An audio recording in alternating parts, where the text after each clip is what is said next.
हाँ, पिस्टिल चल रहा था, ठीक है ना।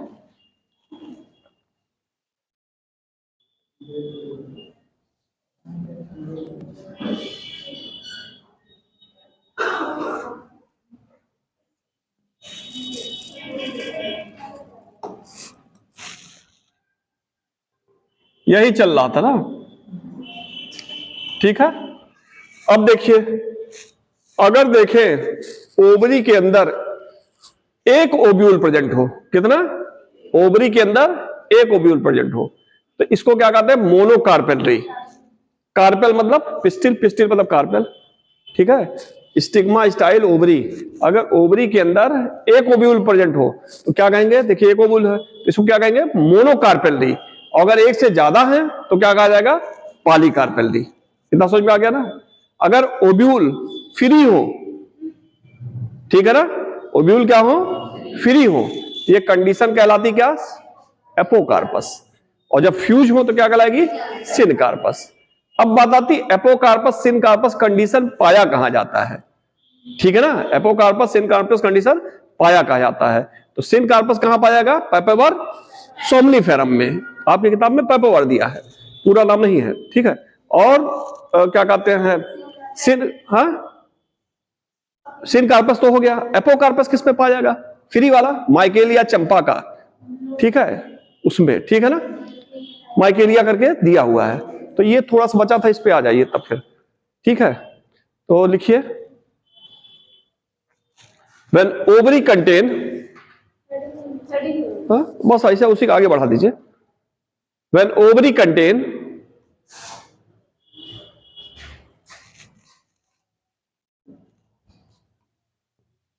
Mono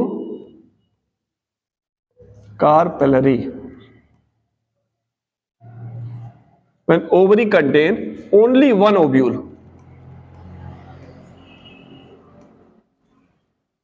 when ovary contain only one ovule, ठीक है, then such condition is known as monocarpellary.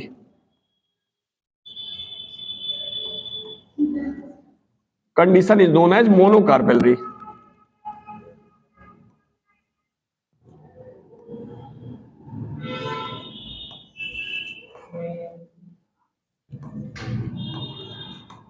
हो गया। अगला करिए, अगला point, when ovary contain many ovule, when ovary contain many ovule, such condition is known as, such condition is known as polycarpellary. Such condition is known as polycarpellary.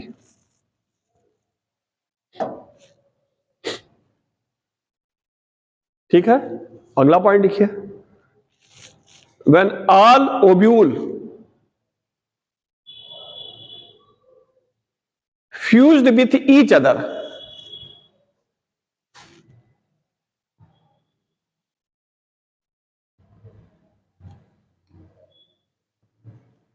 fused with each other, then such condition is known as, then such condition is known as syncarpus. Then such condition is known as syncarpus. syncarpus किस में पाया जाएगा, हाँ, अभी बताए हैं, पेपावर somniferum. तो आप पेपावर खाली याद रख लीजिए। पेपावर का हिंदी क्या होती है, पोस्त, पोस्ता का दाना डाला जाता है ना सब्जी वब्जी में, वही पोस्ता जो है यही है। पॉपी, इंग्लिश में इसको कॉमन नेम पॉपी भी कहा जाता है, ठीक है, कॉमन नेम क्या कहा जाता है, पॉपी, ठीक। और एक होता है एपोकार्पस। एपोकार्पस देखिए, when all the carpel are pistil, when all the ovule कर दीजिए, when all the ovule are free with each other, free with each other, free with each other, then such condition is known as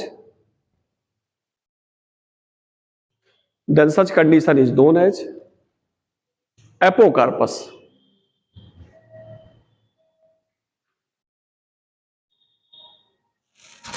आज कुछ गर्मी है कि हम ही लग रही, आज हम ज्यादा पहन लिए, तब सुबह डर के मारे वही देखे। Then such condition is known as apocarpous.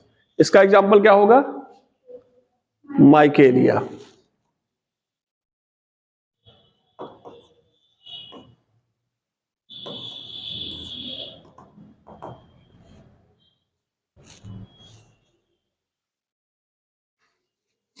हो गया इतना।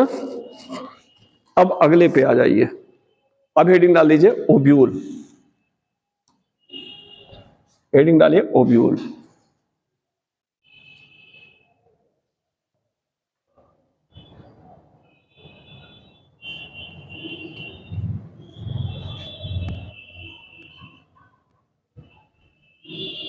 ओब्यूल का दूसरा नाम क्या हो सकता है?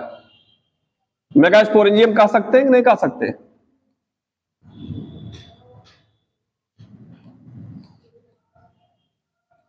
ये भी ध्यान रखिए कौन क्या कॉमन नेम और हो सकता है।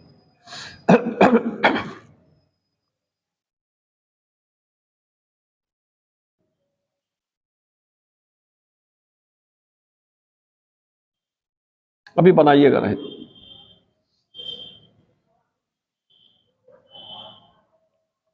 अब हम क्या करें?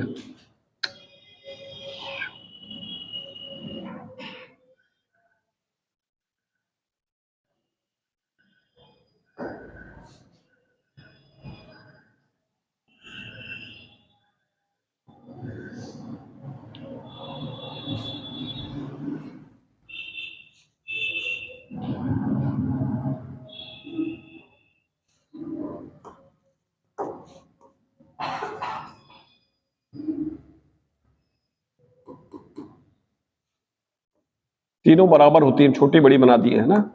आप लोग सही बनाइएगा थोड़ा सा।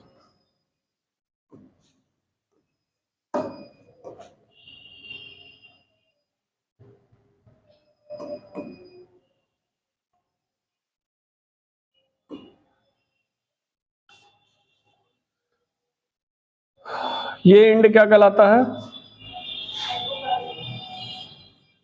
बना लीजिए माइक्रोपाइल।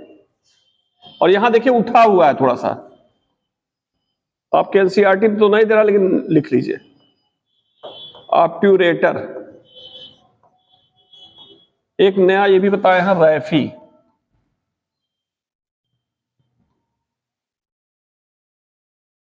इसको क्या कहेंगे? इंटेगुमेंट।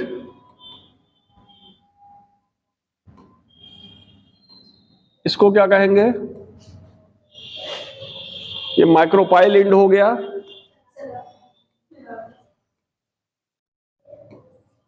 चलाजा एंड या चलाजल एंड। ये अंदर क्या चीज कहलाता है? हाँ, क्या कहलाएगा? न्यूक्लियस। कैसी डिप्लॉयडी होती है इसकी?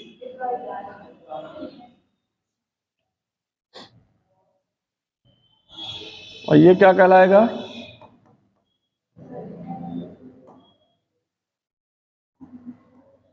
सैक। या इसी को क्या कहते हैं? Female gametophyte.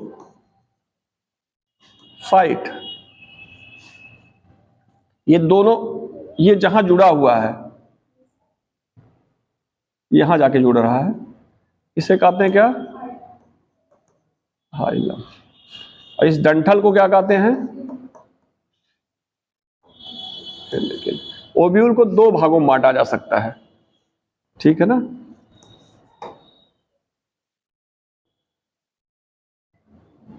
इस डंठल जैसी रचना को क्या कहेंगे?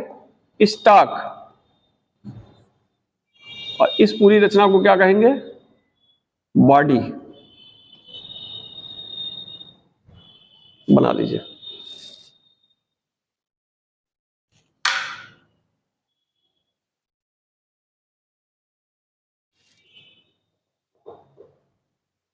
अब चमक रहा कि नहीं वहां से?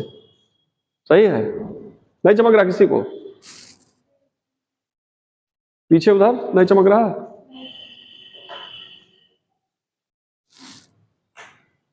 आज इसको भी डाल देंगे फेसबुक पे।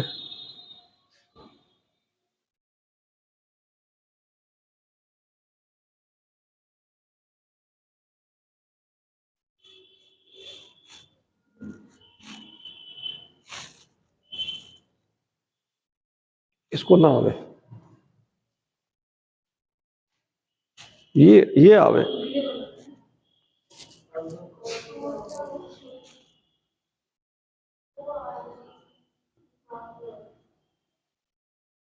आप खड़ी हो जाइए, खड़ी हो।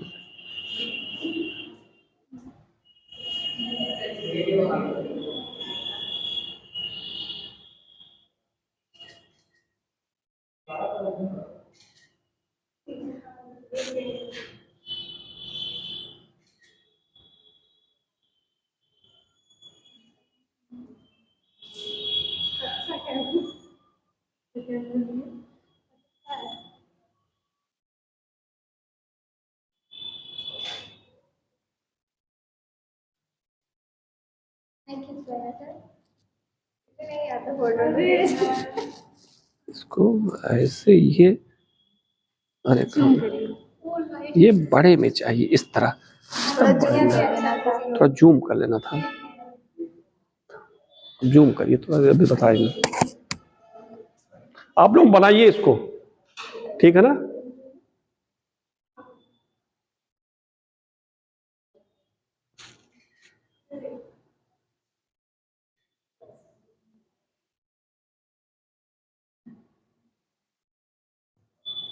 बन गया सबका? जल्दी करिए, जल्दी करिए, जल्दी करिए।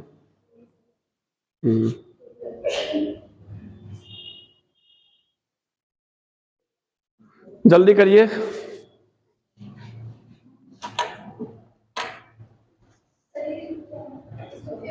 फ्यूनिकल, हाइलम, एम्ब्रियोसैक या फीमेल गैमेटोफाइट, ये इंपॉर्टेंट है, पूछता है एम्ब्रियोसैक को फीमेल गैमेटोफाइट। स्टाक, बॉडी, ये इतना स्टाक है, ये इतना बॉडी है। Obturator, micropyle end, body, chalazal end, रैफी।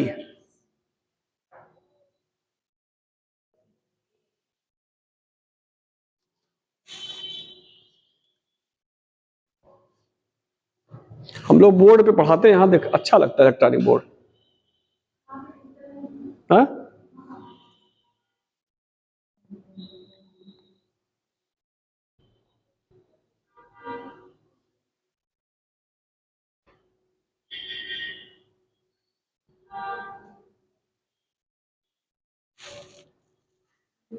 बन गया सबका? हो गया बेटा? चलिए अब देख लीजिए, समझ लीजिए, इसको समझ लीजिए पहले। इधर देखिए, अगर हम ओब्यूल को देखें तो ये कौन सा ओब्यूल है? ओब्यूल कई प्रकार के होते हैं, अर्थोट्रापस, एनाट्रापस, कंपाइलोट्रापस, सर्सिनोट्रापस, लेकिन वो आपके कोर्स में नहीं है। ये कौन सा ओब्यूल है इसको तो जानिए, कौन सा, किस प्रकार का है ये? हाँ, आप जो पढ़ते हैं साइकस पाइनस जिम्नोस्पर्म, उसमें ओब्यूल इस तरह होता है, देखे होंगे किताब में। मुंह ऊपर, माइक्रोपाइल ऊपर होता है, ये ऑर्थोट्रोपस है। क्या है ये? प्रिमिटिव और सिंपलेस्ट टाइप होता है। कैसा होता है? प्रिमिटिव और सिंपलेस्ट टाइप। और ये जो आप पढ़ रहे हैं यहां पे, वो कैसा ओब्यूल है? एनाट्रोपस। लगभग 80% प्लांट में कौन सा पाया जाता है? एनाट्रोपस। ये एडवांस, मोस्ट एडवांस ओब्यूल है। ठीक है, एक चीज हो गया।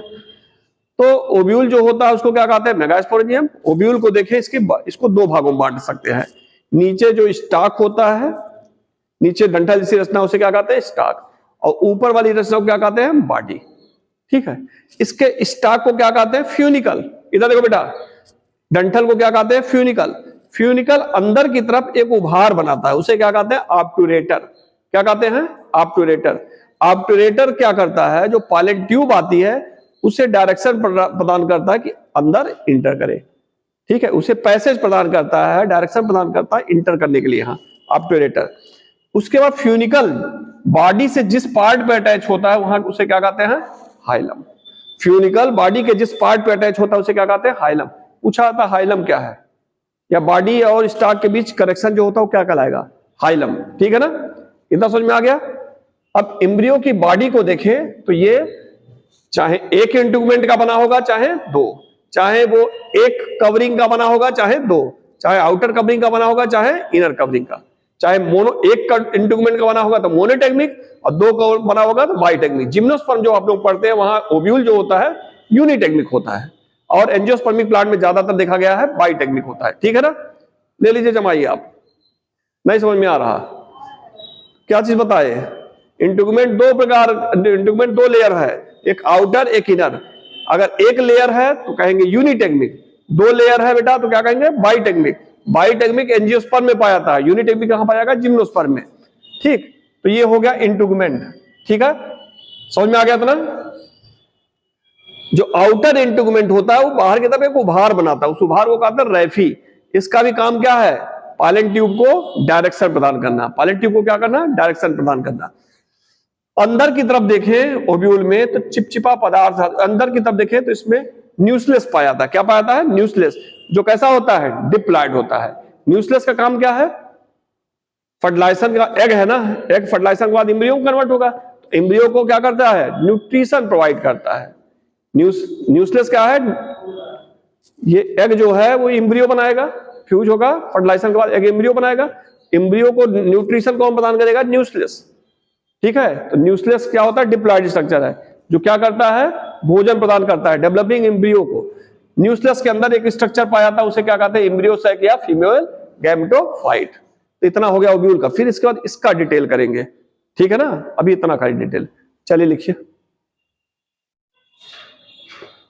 Ovule is commonly known as megasporangium. Ovule is commonly known as megasporangium. समझ में आ रहा ना? पीछे बेटा, बेटा इधर किनारे तुम लोग, कहीं कोई दिख आगे बेटा, इधर आप लोग ना ऐसा हो जाएगा बता दीजिएगा। ठीक है ना, ovule commonly known as megasporangium. Ovule commonly known as megasporangium.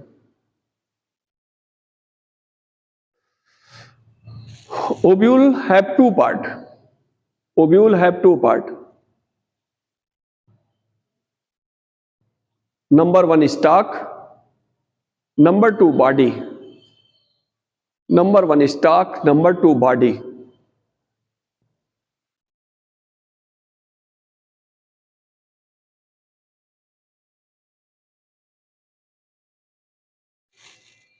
अगला पॉइंट लिखिए। Stalk is commonly known as funicle. Stalk is commonly known as funicle. Stalk is commonly known as funicle. Stalk is commonly known as funicle. Funicle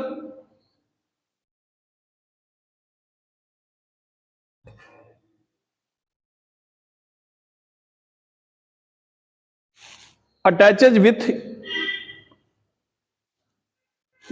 body of ovule. Funicle attaches with body of ovule. Funicle attaches with body of ovule at a specific point. Funicle attaches with body of ovule at a specific point. At a specific point. Funicle attaches with body of ovule at a specific point known as hilum. Known as, आपका भाई नहीं आता अब? अच्छा 12th का exam, हाँ तब ठीक है, वो सही है। ना उधर पढ़े, अब इधर नहीं। नोन एज हाइलम, पता लगे इधर ध्यान दे तो उधर चला गया। Known as hilum. ठीक है, अगला पॉइंट लिखिए। फ्यूनिकल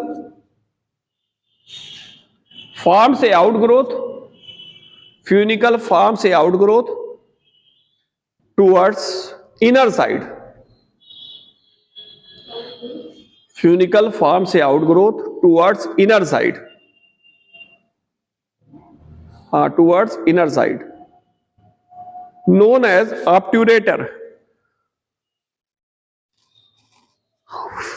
फ्यूनिकल फॉर्म से outgrowth towards inner side, known as obturator,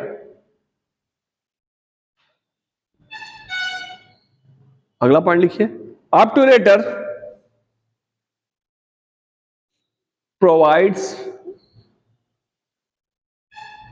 path, obturator provides path for entry of pollen tube, for entry of pollen tube towards embryo sac.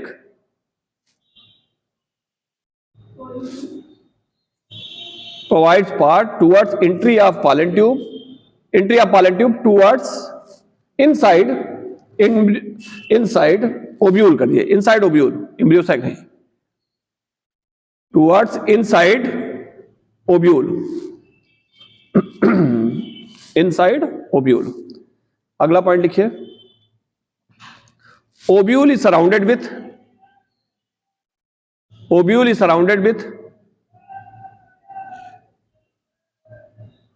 two integument. Ovule is surrounded with two integument, that is outer and inner integument.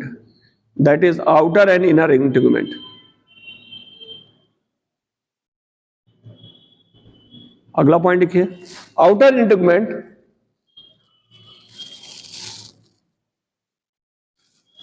Forms a outgrowth,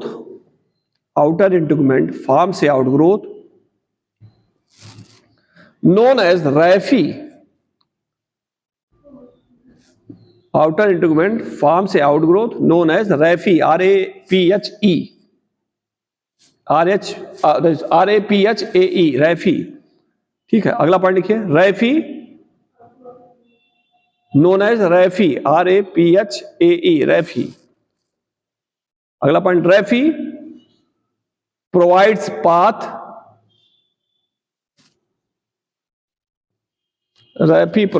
path, to the pollen tube. Raphe provides path to the pollen tube. अगला point लिखिए, inside इंटीगुमेंट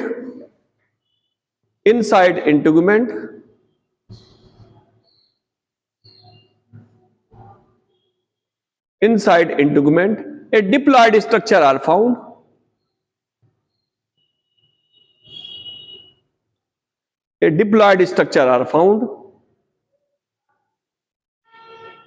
Known as nucleus.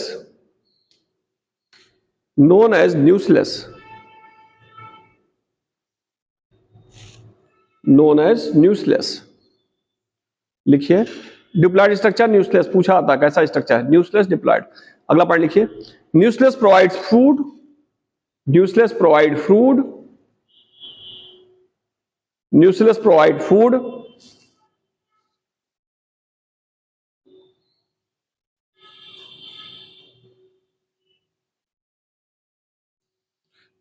provides food to developing embryo.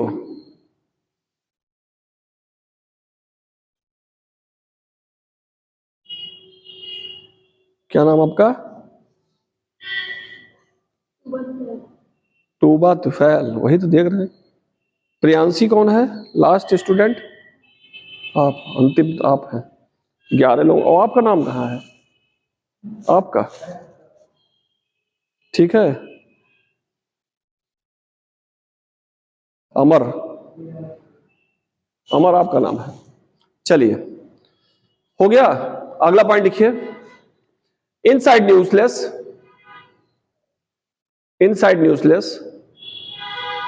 embryo sac,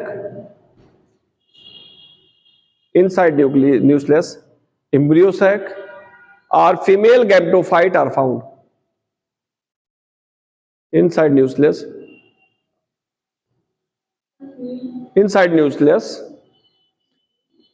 embryo sac or female gametophyte are found.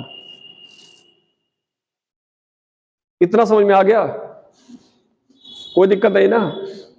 अब होता क्या देख लीजिए और समझ लीजिए.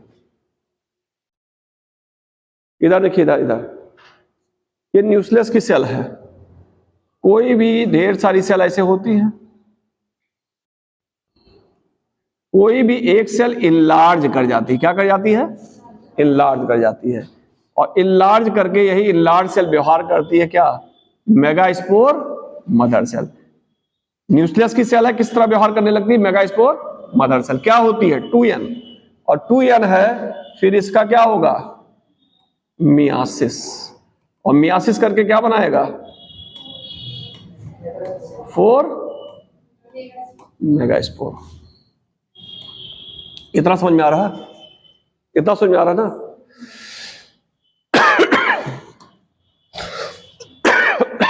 हीटिंग डाल दीजिए।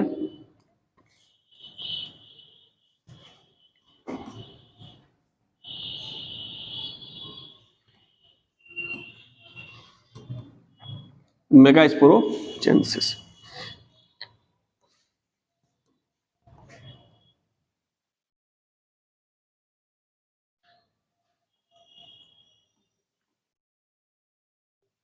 बना लीजिए।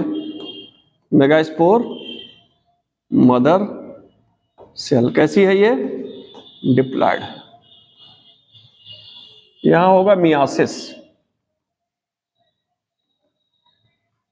और बनेंगे क्या?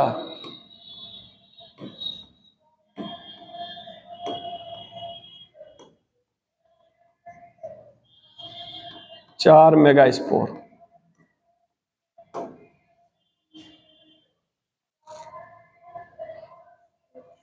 उसमें 3 डी जनरेट हो जाते हैं, सिर्फ एक फंक्शनल होता है।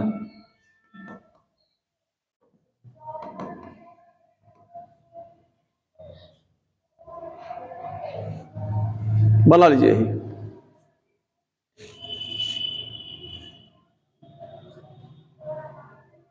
अब बात ये आती, मेगास्पोर मदर सेल कहां से आ गया?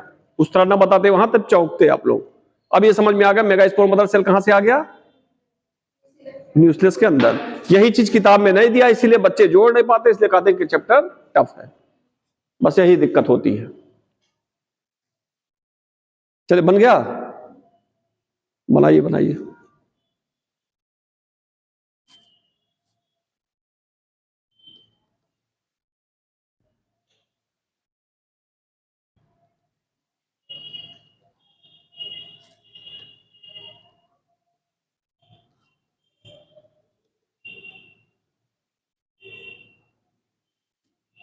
मेगास्पोर मदर सेल 2n है, उधर मेगास्पोर n है, फंक्शनल हो गया, 3 डी जनरेट हो गया। हो गया बेटा? चलिए अब लिखिए, मेगास्पोरोजेनेसिस इज दैट प्रोसेस। समझ में आ गया ना ये? Megasporogenesis is that process. पूछता है मेगास्पोरोजेनेसिस क्या है? Megasporogenesis is that process in which 4 megaspore is formed. In which 4 megaspore is formed. 4 megaspore is formed from megaspore mother cell. 4 megaspore is formed from megaspore mother cell through meiosis. Through meiosis.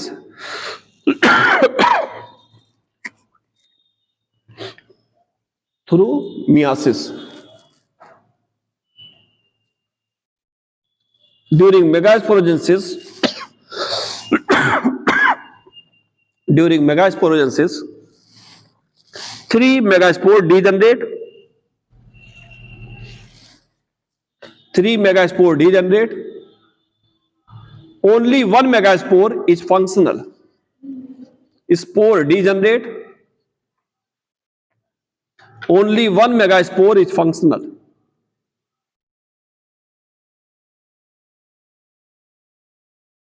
Only 1 megaspore is functional.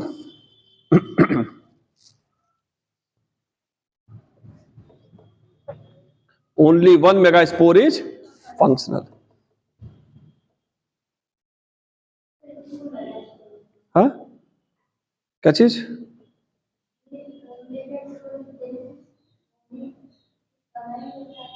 क्या? हाँ, जब ये 4 बन गए, 4 बनने के बाद 3 D generate हो जाएंगे, एक बचेगा। ठीक है ना? समझ में आ गया ना? चलिए अब हेडिंग डालिए, बन गया ये। अब हेडिंग डालिए मेगा गैमेटोजेनेसिस। Mega gametogenesis.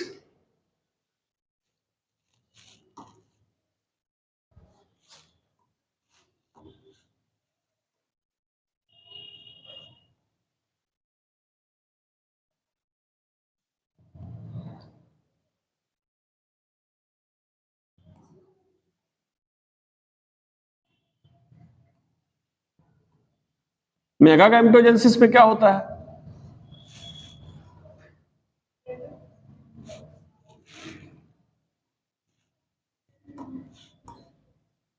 अब बन गया क्या आपका?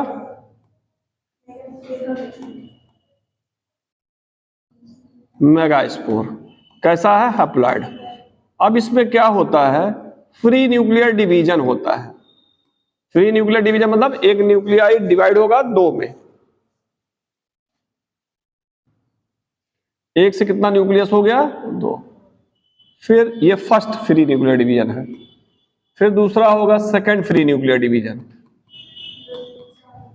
तो दो से कितना हो जाएगा? ये चार।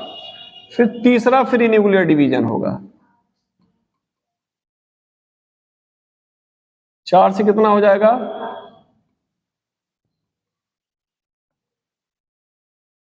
आठ।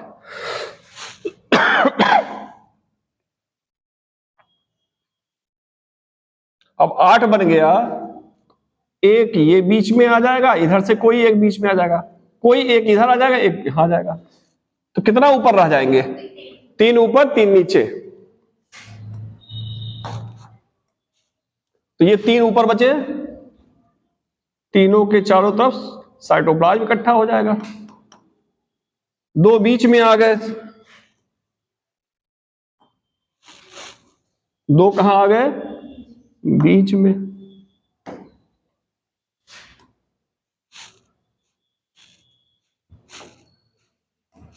और तीन नीचे रह गए।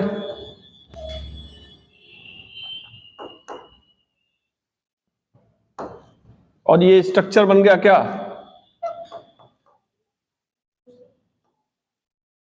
एम्ब्रियो सैक या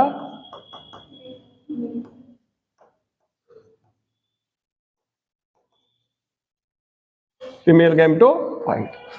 तो क्या है मेगा गैमेटोजेनेसिस? मेगा गैमेटोजेनेसिस वह प्रोसेस है जिसमें मेगास्पोर से थ्री फ्री न्यूक्लियर डिवीजन द्वारा, कितने? थ्री फ्री न्यूक्लियर डिवीजन द्वारा एम्ब्रियो सैक या फीमेल गैमेटोफाइट का निर्माण होता है। कोई दिक्कत नहीं ना? तो पूछता है फीमेल गैमेटोफाइट या एम्ब्रियो सैक का निर्माण किसके द्वारा होगा? Megasporogenesis, mega gametogenesis, microsporogenesis, none of these. तो किससे हो जाएगा? Mega gametogenesis. हो गया ना? यहां सब यही दो जगह कंफ्यूज करते हैं बच्चे, और पूरा चैप्टर फिर कंफ्यूज हो जाता है। बना लीजिए इसको भी।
Free nuclear division FND।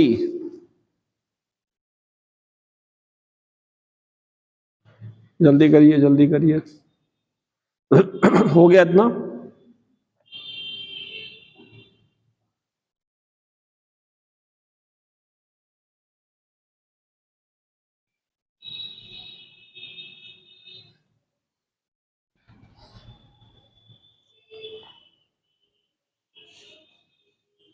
हो गया बेटा, सबका हो गया ना। चलिए लिखिए, mega gametogenesis is that process, mega gametogenesis is that process, mega gametogenesis is that process in which mega gametogenesis is that process in which embryo sac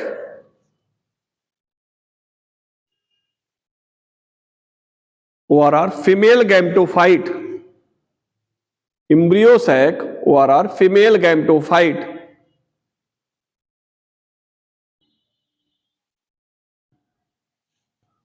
is formed from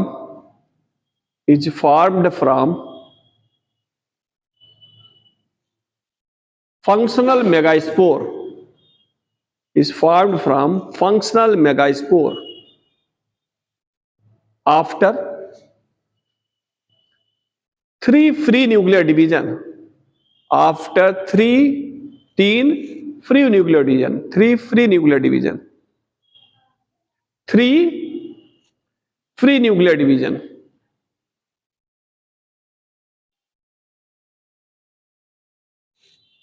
हो गया, अगला आ जाइए, अब हेडिंग डाल दीजिए एम्ब्रियो सैक, या इसी को क्या कहेंगे, फीमेल गैमेटोफाइट।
ये तीनों सेल क्या कहलाती हैं,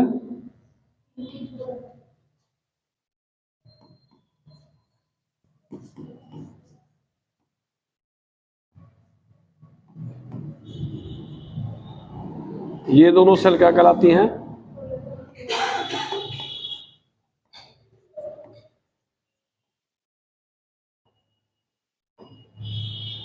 बीच वाली सेल क्या कहलाती है,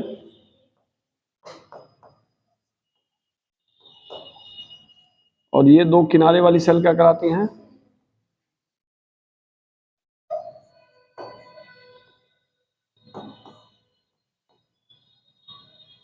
और ये बड़ी वाली सेल जो है वो क्या कहलाती है, हाँ?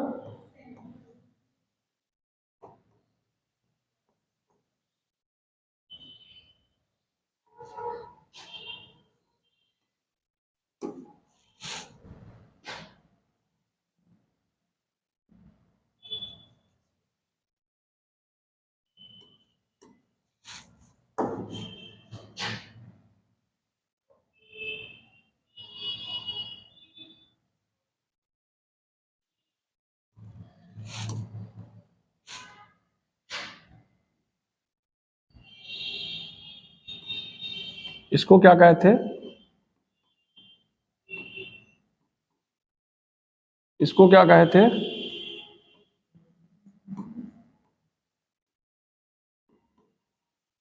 इसको क्या कहे हैं, कैपिलरी।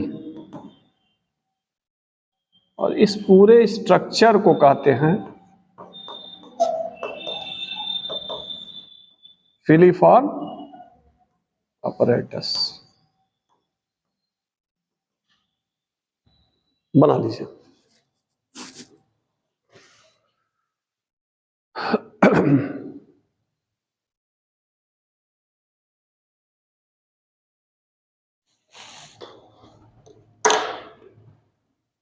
अब आप आइए, आपका काम है।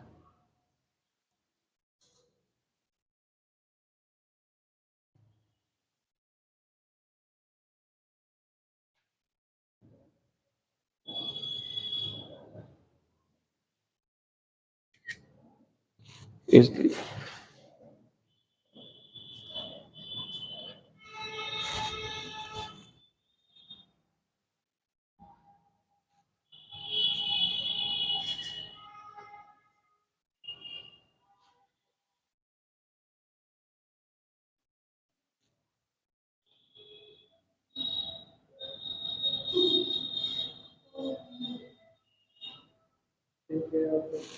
आपका चेहरा छिप गया। नहीं छिप गया ना, अभी जाएगा।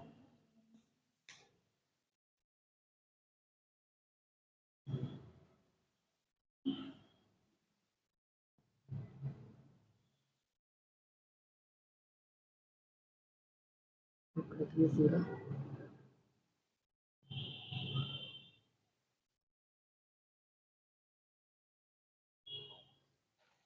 हम एक गायब कर देंगे तो कैसे काम चलेगा?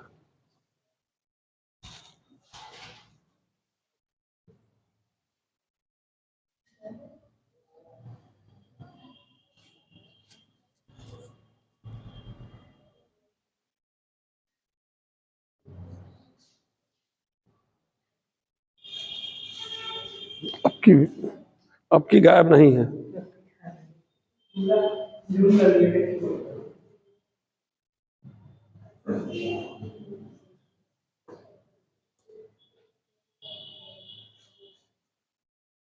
हो गया सबका? जल्दी करिए। इसी सबसे क्वेश्चन पूछा जाता है, और कहीं टफ लग रहा? कुछ नहीं है। हो गया बेटा, बन गया। पीछे जल्दी करिए, जल्दी करिए।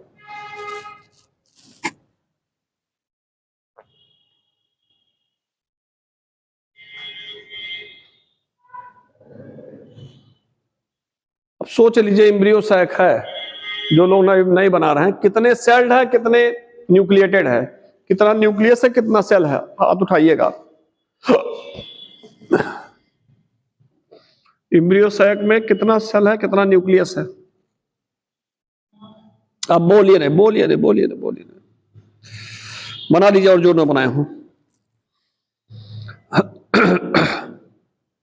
चलो बेटा बता दो, इधर इधर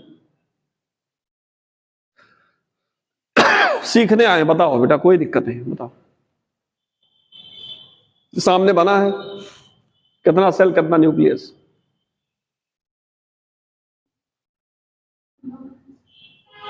पीछे बेटा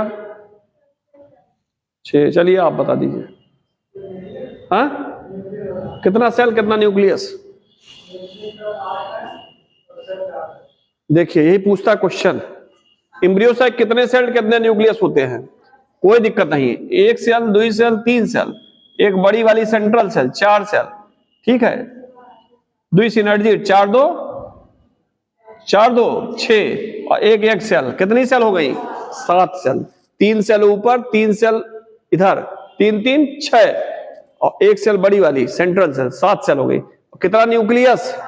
1 2 3 4 5 6 7 8। तो पूछता है एम्ब्रियो सैक कितना सेल्ड, कितना न्यूक्लिएट? 7 sailed, 8 nucleate. हो गया कंफर्म ना? 3 एंटीपोडल सेल होती है ऊपर की तरफ, जो फर्टिलाइजेशन के बाद डी जनरेट हो जाती है। इधर देखिए, फर्टिलाइजेशन के बाद डी जनरेट हो जाती है। नीचे की तरफ एक सेल होती है, 2 सिनर्जी सेल होती है। सिनर्जी सेल भी फर्टिलाइजेशन के बाद नष्ट हो जाती है। एक सेल फर्टिलाइजेशन के बाद एम्ब्रियो का निर्माण करती है। बेटा इधर देखो, इधर पड़ोसी नहीं देखने से काम चलेगा। और बीच में सबसे लार्ज सेल होती है एम्ब्रियो सैक की, इसको कहते हैं सेंट्रल सेल। और सेंट्रल सेल में 2 पाए जाते हैं पोलर न्यूक्लियाई। सेंट्रल सेल में क्या पाए जाते हैं? 2 पोलर न्यूक्लियाई, ठीक है। जो एग सेल होता है और सिनर्जी सेल के बीच में कैपिलरी पाई जाती है। इस पूरे स्ट्रक्चर को कहते हैं फिलीफॉर्म अपैरेटस। समझ में आ गया ना? चलिए लिख दीजिए, लिख दीजिए। लिखिए, embryo sac is 7 celled and 8 nucleated structure. Embryo sac is 7 celled and 8 nucleated structure.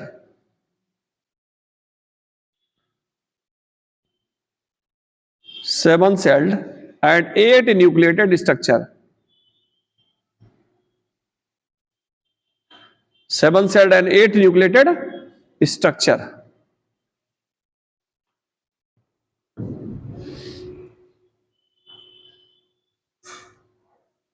अगला पॉइंट लिखिए, in embryo sac 3 antipodal cell are found. In embryo sac, 3 antipodal cell are found towards upper side. 3 antipodal cell are found towards upper side. 3 antipodal cell are found towards upper side. Upper side, which degenerate after fertilization. Which degenerate after fertilization. अगला point लिखिए, towards lower side, towards lower side of embryo sac, towards lower side of embryo sac 1 egg cell and 2 synergid cell are found. 1 egg cell and 2 synergid cell are found.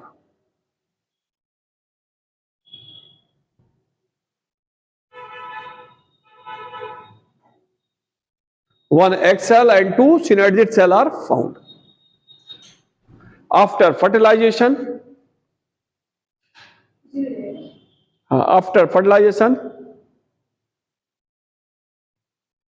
egg form embryo.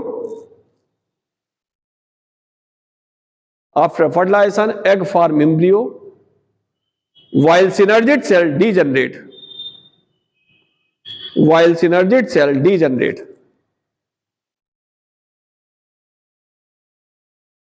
While synergid cell degenerate. Embryo, while synergid cell degenerate. Synergid cell degenerate. हो गया ना? अगला point लिखिए, towards center of embryo sac, towards center of embryo sac, a large central cell are found. A large central cell are found.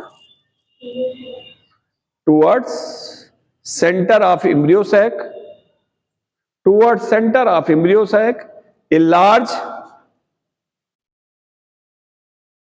central cell are found. अगला point लिखिए, central cell also contain 2 polar nuclei. Central cell also contain 2 polar nuclei.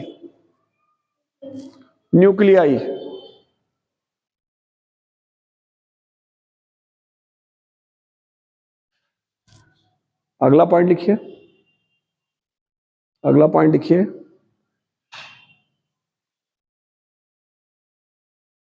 in between egg cell and synergid cell, in between egg cell and synergid cell, in between egg cell और synergid cell, हाँ, in between egg cell and synergid cell, capillary are found. Capillary are found.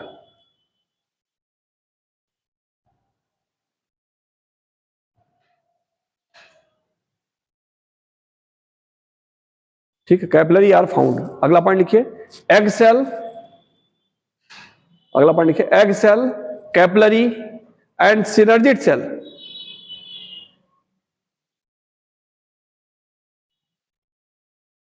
Filiform ना कहा के सही कहा है, egg apparatus कहा जाएगा. ठीक है, फिलीफॉर्म नहीं कहा जाएगा. यहां हम गलती कर रहे हैं थोड़ा सा. ठीक है ना, इसको एग अपरेटस करिए. ठीक है,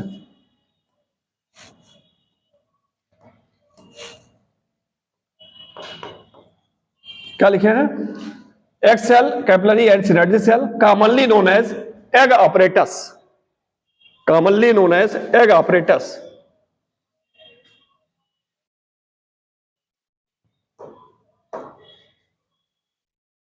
जो यहां सिनर्जिड होता है, यहां ऐसे स्ट्रक्चर पाया जाता है, इसी को कहते हैं फिलीफॉर्म।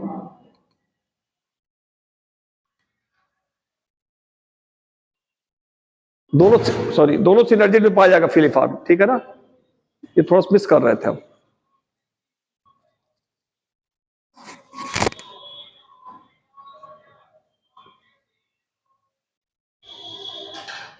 हो गया, कितना हो गया?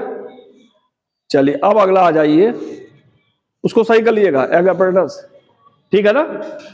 अब अगला आ जाइए इसमें, एम्ब्रियो सैक के बाद पॉलिनेशन।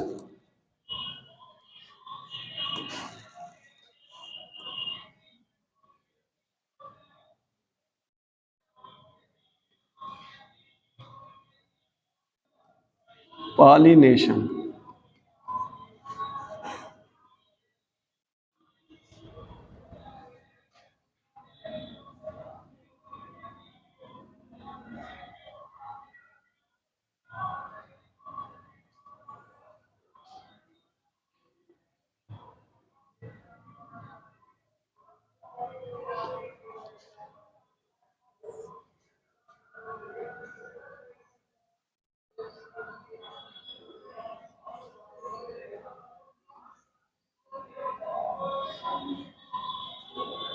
तो पॉलिनेशन क्या है? परागकण का एंथर से निकलकर स्टिग्मा पर आने की क्रिया को क्या कहते हैं? पॉलिनेशन। चाहे अपने पे आवे और चाहे दूसरे पे जाए, इस प्रोसेस को क्या कहेंगे? पॉलिनेशन। तो लिखिए, pollination is that process, pollination is that process in which pollination is that process in which pollen grain pollination is that process in which pollen grain from anther in which pollen grain from anther comes on stigma. Pollen grain from anther comes on stigma. Pollen grain from anther comes on stigma. अगला चीज आइए,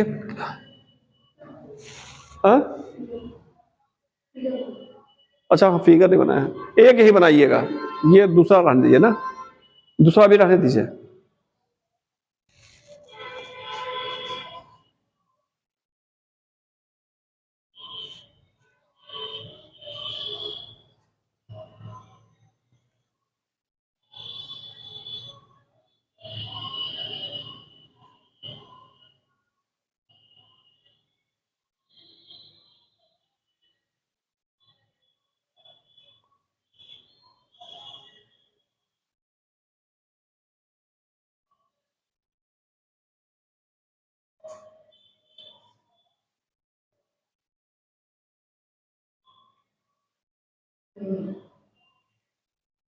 बन गया, figure बन गया सबका? जल्दी करिए जल्दी करिए जल्दी करिए।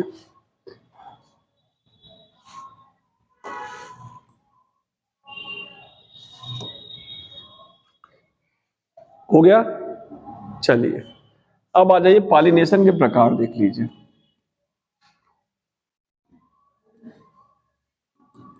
पॉलिनेशन दो प्रकार का होता है, हाँ? एक आइए ऑटोगैमी और दूसरा आइए एलोगैमी, या इसी को कहेंगे जीनोगैमी। ऑटोगैमी क्या है? इसको कहते हैं सेल्फ पॉलिनेशन,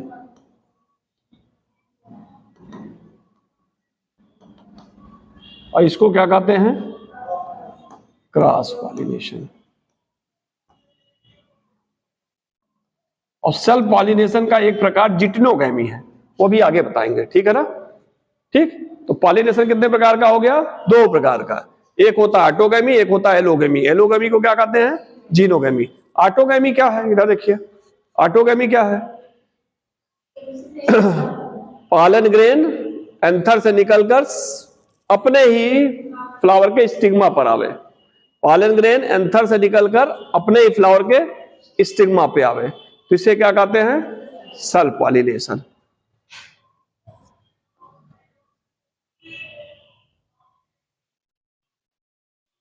और पॉलन ग्रेन निकलकर दूसरे के स्टिग्मा पर आए, दूसरे फ्लावर के स्टिग्मा पे जाए, तो इसे क्या कहते हैं? Cross pollination. कितना समझ में आ गया? और इसको क्या कहेंगे? Self pollination. वो सेल्फ पॉलिनेशन हो गया, ये क्या हो गया? क्रॉस। इतना समझ में आ गया? अब सेल्फ पॉलिनेशन को ही क्या कहते हैं? ऑटोगैमी। इसमें कुछ कंडीशन है।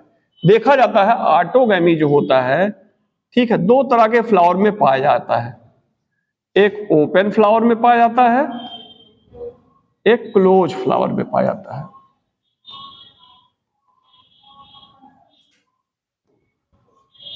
क्लोज फ्लावर में तो 100% ऑटोगैमी होता है, लेकिन ओपन जो फ्लावर, इधर देखिए, इधर जो फ्लावर खुला हुआ है उसमें निश्चित नहीं कि ऑटोगैमी होगा या सेल्फ पॉलिनेशन होगा या क्रॉस। अगर खुला है तो अपना भी जा सकता है और बाहर का भी जा सकता है, इसलिए ओपन फ्लावर में निश्चित नहीं होता है कि सेल्फ पॉलिनेशन होगा या क्रॉस पॉलिनेशन।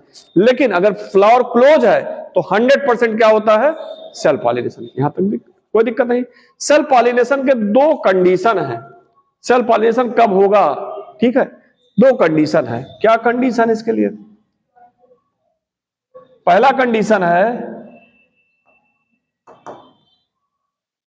स्टिग्मा और एंथर एक ही टाइम पर मैच्योर हो जाए, सेम टाइम पे मैच्योर हो जाए एंथर और स्टिग्मा, तब तो क्या होगा?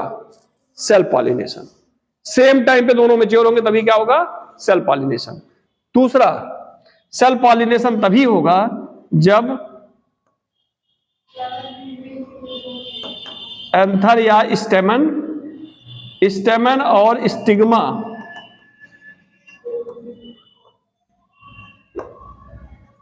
Very close to each other.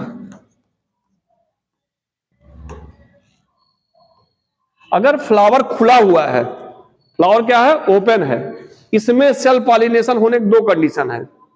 हम इसमें क्या करें? ओपन फ्लावर है तो उसमें दो कंडीशन हो सकता है, सेल्फ भी हो सकता है और क्रॉस भी हो सकता है। अगर फ्लावर खुला है तो अपना भी गिर सकता है, बाहर का भी पॉलिनेशन उड़ के आ सकता है या चिड़िया ले आवे। लेकिन ओपन फ्लावर में सेल्फ पॉलिनेशन होने के लिए दो कंडीशन है।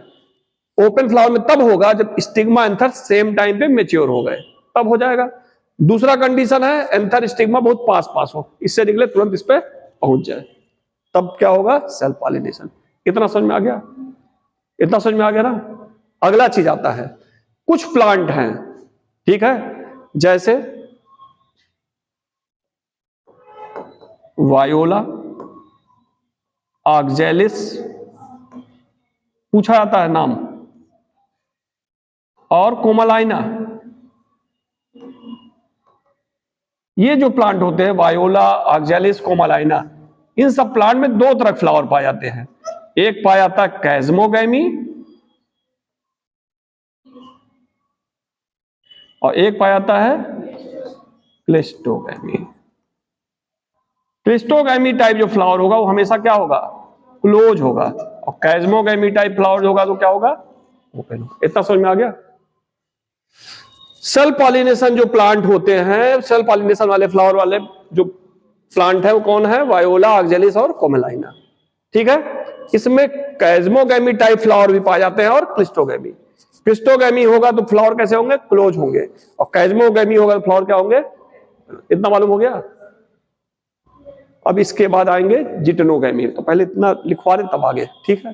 तो हेडिंग क्या डाले हैं? कुछ नहीं, हेडिंग डालिए टाइप पॉलिनेशन।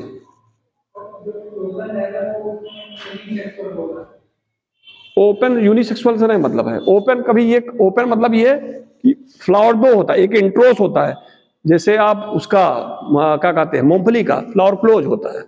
ओपन मतलब इस तरह जिसके स्टिग्मा भी जब बाहर हो, एंथर भी निकला हो, देखिए एंथर भी निकला, स्टिग्मा भी एक्सपोज है, और नहीं तो पंखुड़ी से ढके रहते हैं तो क्लोज हो जाएगा, ठीक है ना। क्या लिखे हैं? Type of pollination, type of pollination. उसमें इतने लिखिएगा, इतना उतार दीजिए यहां तक, जो रेड से है उतने उतारिएगा, इसको लिखवाने छुट्टी पा जाएंगे।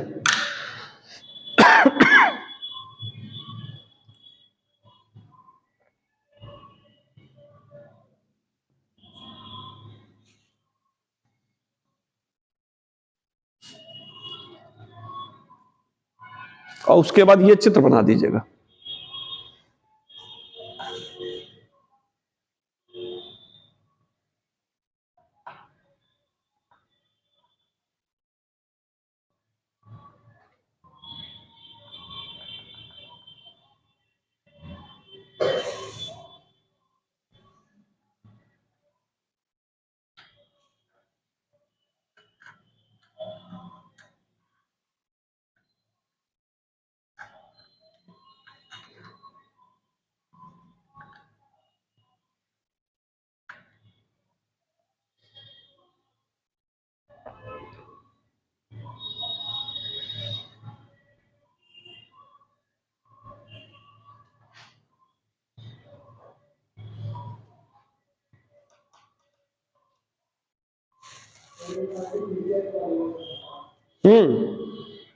वो जब आप जेनेटिक्स पढ़ेंगे तो वहां पढ़ाया जाएगा इमैस्कुलेशन एंड बैगिंग, ठीक है, वो आर्टिफिशियल है। हाँ, इसमें भी है।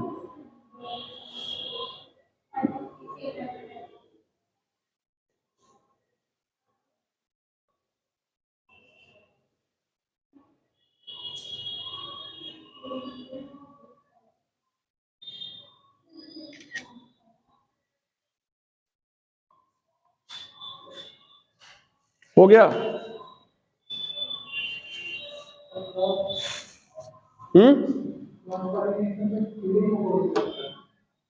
ट्रांसफॉर्मेशन कई प्रकार से होता है, कीड़े मकोड़ों से होगा, जल से होगा, हवा से होगा, कई टाइप है, ठीक है ना।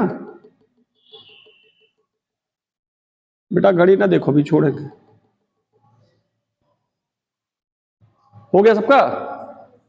चलिए लिखिए, ऑटोगैमी या सेल्फ पॉलिनेशन, अब उसको लिखवा नहीं रहे हैं, उतना समझ रहे हैं आप लोग। ऑटोगैमी और self pollination occurs both in open flower. Autogamy or self-pollination occurs in both open and closed flower.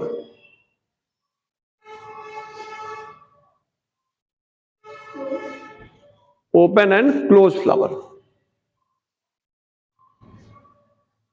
अगला पॉइंट लिखिए, in open flower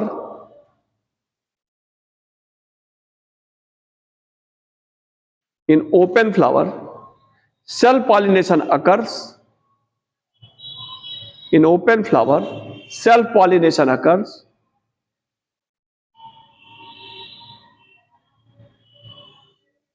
only in two conditions. In open flower self pollination occur only in two conditions. Only in two conditions.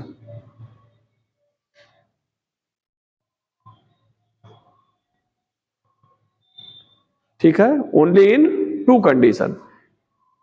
Number one, when stigma and anther,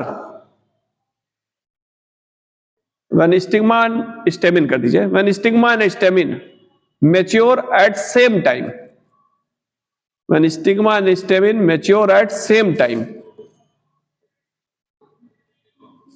At same time. ठीक है, number two कर दीजिए, stamen and stigma very close to each other. Stigma very close to each other.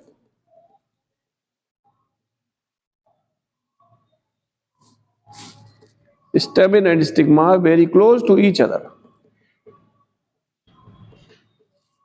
अगला point लिखिए, कोस दीजिए इधर के, क्या करना है। अगला पॉइंट लिखिए, इन voila oxalis and Comelina.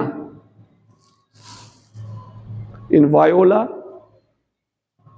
oxalis and Comelina. हाँ, क्या चीज? हाँ, वायोला, ऑक्जेलिस एंड कोमालाइना, तीन ही नाम लिखा है उसमें NCERT. Viola, oxalis and commelina have both chasmogamy and cleistogamy flower.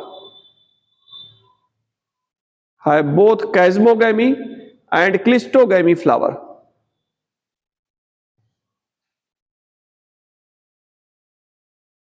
have both chasmogamy and cleistogamy flower. अगला पॉइंट करिए, हेडिंग करिए कैज़्मोगैमी फ्लावर। हाँ, chasmogamy flower.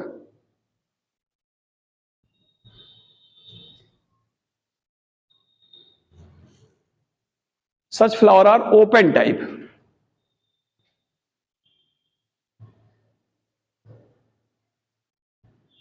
Such flower are open type. फिर हेडिंग डाले cleistogamy flower. Such flower are closed type.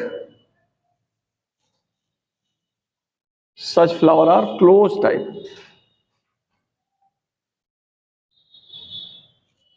Such flower are closed type.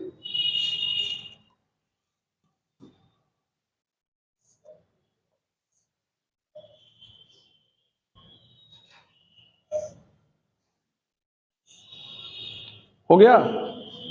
अब last heading कर लीजिए, कौन सा होगा?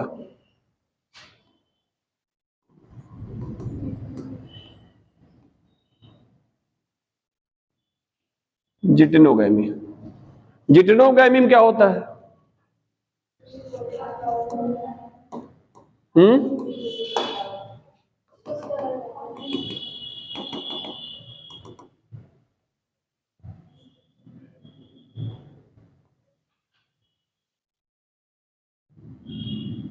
इधर देखिए, एक प्लांट पे दो फ्लावर हैं। इधर देखिए, इधर एक प्लांट पे दो फ्लावर हैं। ये दोनों साथ साथ मैच्योर नहीं होते हैं। स्टिग्मा स्टेबिन साथ साथ मैच्योर, बेटा इधर देखो, दोनों साथ साथ मैच्योर नहीं होते हैं। उसके बगल वाले फ्लावर में मैच्योर हो गया है। यहां ये मैच्योर हुआ, यहां ये, इसका वो पॉलन ग्रेन निकलकर, एक फ्लावर से पॉलन ग्रेन निकलकर सेम प्लांट के दूसरे फ्लावर के स्टिग्मा पर चला जाता है। ठीक है, एक फ्लावर का पॉलन ग्रेन निकलकर उसी प्लांट के दूसरे फ्लावर के स्टिग्मा पर जाता है। इसी को क्या कहते हैं? जिटेनोगैमी। ठीक है ना, समझ में आ गया ना? कोई दिक्कत नहीं ना? जेनेटिकली देखा जाए, जीन के रूप में देखा जाए तो क्या है? Self pollination. और इकोलॉजिकली देखा जाए तो क्या है? Cross pollination. ठीक, समझ में आ गया? तो लिखिए जिटेनोगैमी। इन दिस टाइप पॉलिनेशन पूछा जाता है, जिटेनोगैमी भी। In this type pollination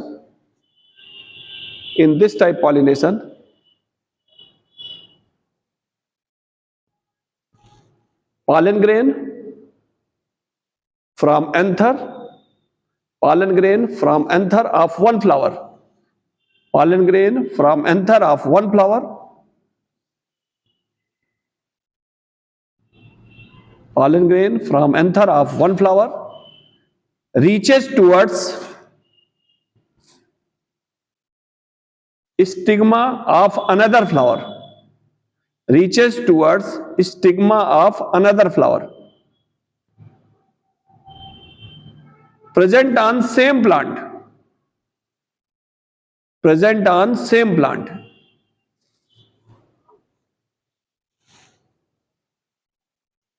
present on same plant।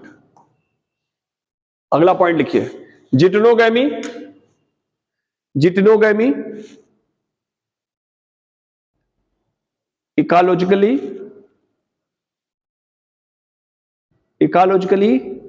is a cross pollination, ecologically एक cross pollination. But ecologically underline करिएगा, क्रॉस पॉलिनेशन अंडरलाइन करिएगा, बट जेनेटिकली सेल्फ पॉलिनेशन, तो जीन का ही माना जाता है, तो किस टाइप का पॉलिनेशन हो गया ये? सेल्फ पॉलिनेशन का, बट जेनेटिकली सेल्फ पॉलिनेशन हो गया। अगला हेडिंग डाल दीजिएगा, ये फिगर बना दीजिए। अब वही जीनोगेमी बचा वो नेक्स्ट, ठीक है ना, पढ़ेंगे। चलिए नेक्स्ट रखिए। हाँ